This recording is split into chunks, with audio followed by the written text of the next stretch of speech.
a human being, man. I'm a person, with feelings and emotions. Does anybody ever ask me how my day is going? No. We practically live with these girls. We know everything about them. Do they ever for a second think about our life outside of work? It's like we cease to exist outside of those fucking walls. What the fuck is that? I'm sitting here, right? I exist. They think I'm so tall. My feelings don't get hurt. Yeah. This is a clip from the television show Orange is the New Black. However, this is based off a true story of Piper Kerman's experience while in prison. In the clip, the male officer is very condescending to the women. He sexually abuses them and emotionally abuses the inmates.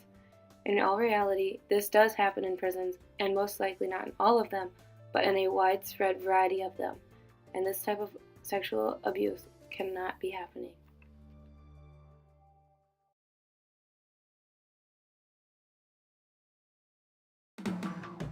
Many women who offend have spent time in the local authority as children, and have children who depend on them for everything. As a community, if we can start helping children in foster care or in orphanages to have a better future, it will reduce the amount of women who end up in prison later on in life.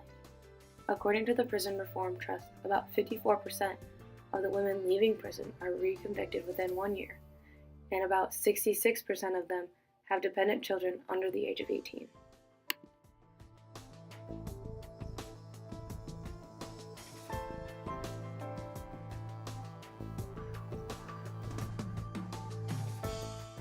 Too many women are imprisoned every year for nonviolent offenses.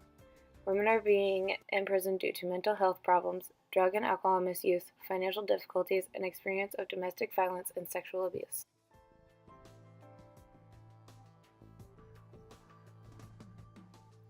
Dennis Conrad at the Scott County Sheriff's Office said, "Men and women are housed in the same building but in different housing units with sight and sound separation. Their last incident of a sexual assault was in the old jail in the early 80s.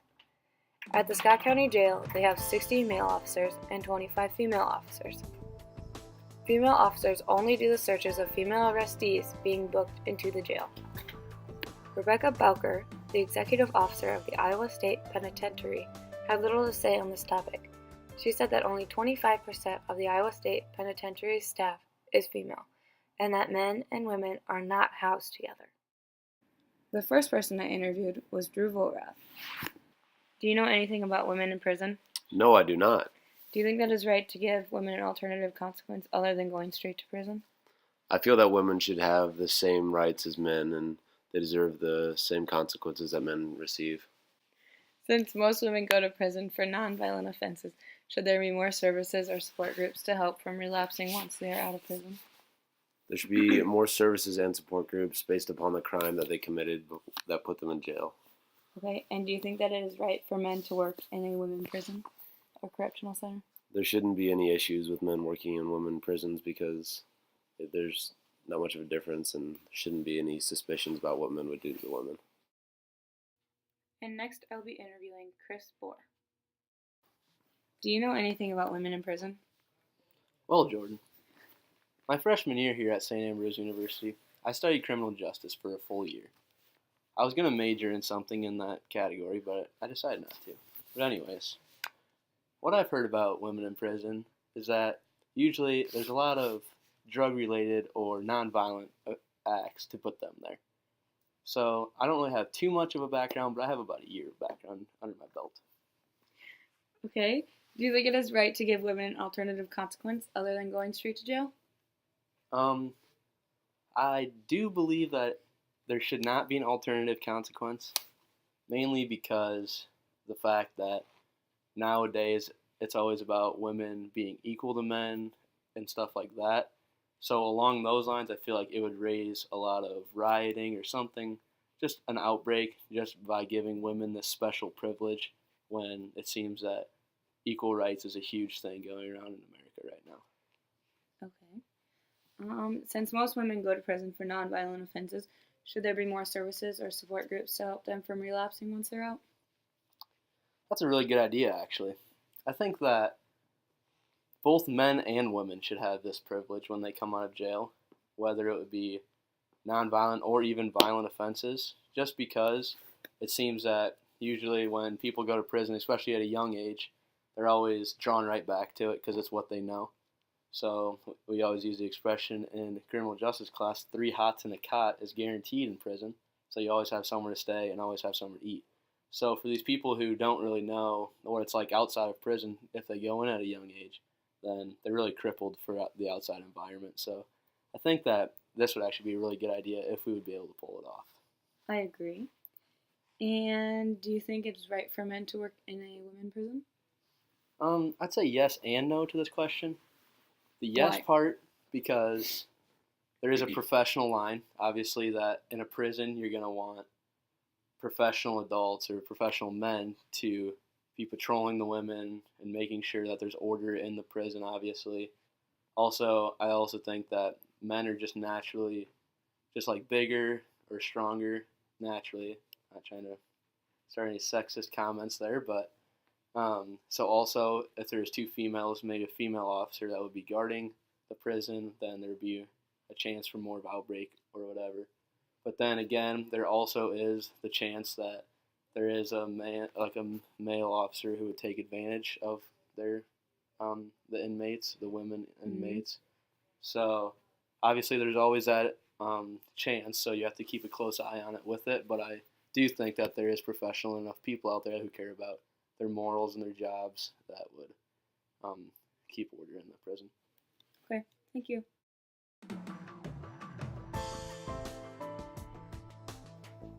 Russ Emergian states in his book that many sexual relationships appear to be unreported due to the fear of retaliation and vulnerability felt by women. Most women do not report sexual violence or assault in prisons because it is difficult to prove the abuse. The thoughts of the inmate are, who are they going to believe? The guards are more superior over me as an inmate. Although more women should be reporting the abuse that happened. From the inmate perspective, the inmate thinks that sexual relationships are viewed as normal and are accepted in the prison. This does not mean that it is allowed by the guards, just that women in prison think of it as to be normal because they are wanted by someone else that is inside the prison instead of their family that might have already left them outside of the prison. Legislation concerning sexual misconduct has failed in at least 45 states, and no reforms in this area have been instituted in 13 states.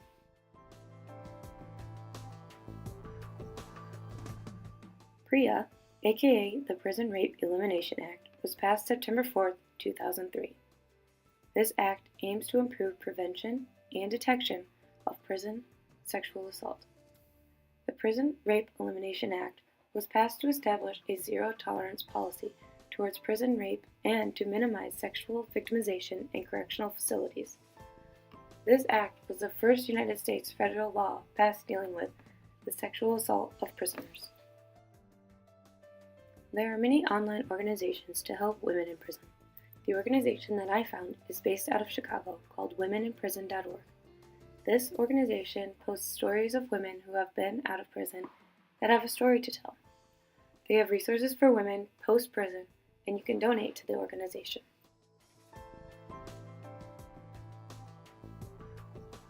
Some things we can do are create more services in the community, especially services for when they get out of prison, but also services for when they're in prison and need someone to talk to. Also, if we catch it early on, so they have better futures, that would be a great start. A start would be in orphanages or in foster care, because most of those children are the ones that end up in the criminal justice system. A macro-level solution would be finding another consequence to women with children. That way their child doesn't end up in the foster care system. Since most women in prison are there for nonviolent crimes, giving them an alternative punishment would lower the number of women in prison, essentially lowering the chances of women being sexually abused in prison. Some micro solutions are more security and cameras in the prisons and correctional centers, more security in the way that only women view the cameras and surveillance cameras, and that only women work in women prisons and male work in male prisons, or even that a woman guard has to be present when a male guard is in the building of a woman prison, just in case something happens.